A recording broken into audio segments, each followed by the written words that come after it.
Let's go to masking. So this is this strong masking tape.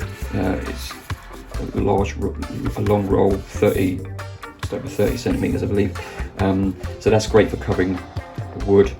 Do it on both sides. This is the strong tack.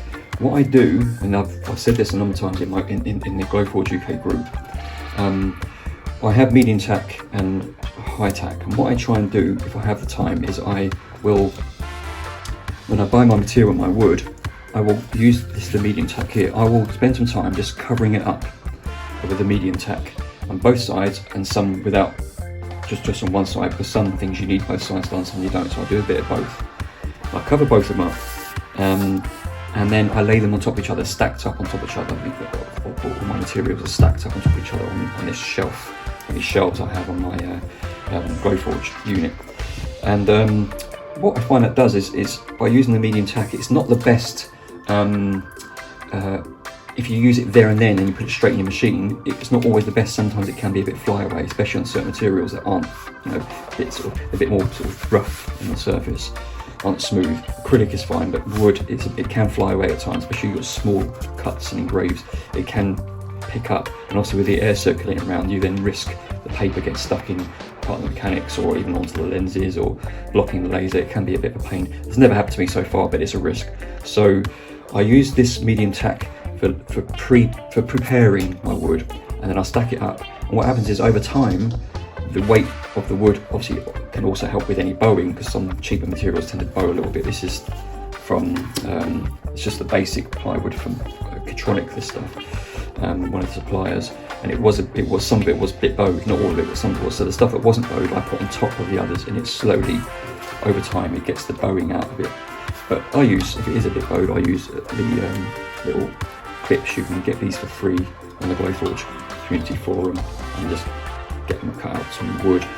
You can make them out of plastic or acrylic or wood. I tend to use wood because they do get quite tight, and if you use plastic it's going to grind it and crack it easier, but wood is a bit more supple. So just to hold down the wood nice and flat so there's no bowing. Inevitably, if you're doing certain cuts, it's going to pop up in certain areas again. So again, another tip, if you do have cuts that are within cuts or anything like that, make sure that you do the smaller internal cuts first and then the external one. If you do the external one first and then the material is slightly bowed and it pops up, it can then skew the positioning of the smaller cuts that you want to make, and it can make it look slightly off. So again, we're talking about fractions of the millimeter or even millimeters. It depends on the design, but it can make a big difference to things, especially if you're fitting them together or gluing them together. It can make a difference. So do try and keep your material as flat as possible. Store it in a way that it becomes flat, and also in a dry condition, so the moisture can escape from the wood and it can bow less. I've lost my train of thought. Oh yes, medium tape, application tape. So I put that on way before I want to use the wood. That way it gives time to adhere to the wood, and then I find when I do use it, maybe a week, 2 weeks after I've prepared it, it is stuck on well. It's had time to really adhere to the wood better. So it acts like a stronger tape. So that's another way of getting around that problem where you have that flyaway tape. Prepare the wood before.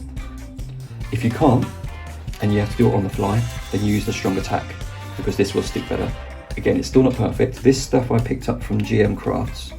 Again, there are links to a lot of these suggestions either in the Amazon wish list I put together for Glowforge UK, which is available in the group, and also on my guide. Also get yourself a little bit of the thinner, more slimline masking tape for masking small areas. That's handy for that sort of thing. Like if you've got a piece of wood that you're engraving with a name, and you don't need to cover the whole thing because you're only engraving one area, just use a bit of this where your name is being engraved.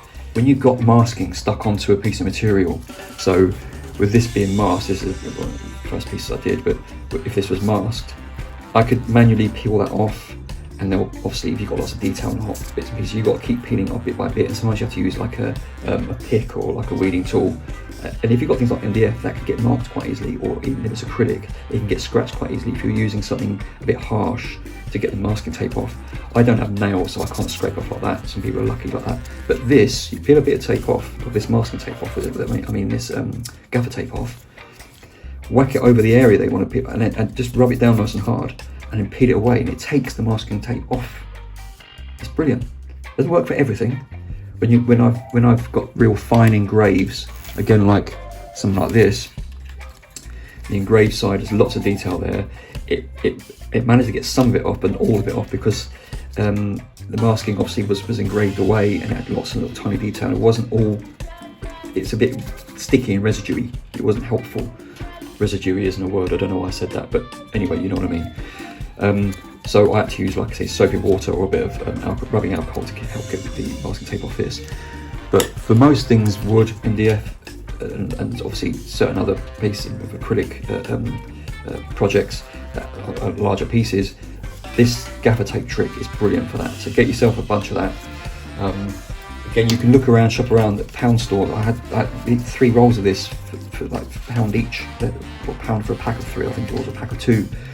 It's just because it's got a pattern on it. I mean, I don't care, it's just a pattern, but it does the job. It peels stuff back. It's proper duck stuff.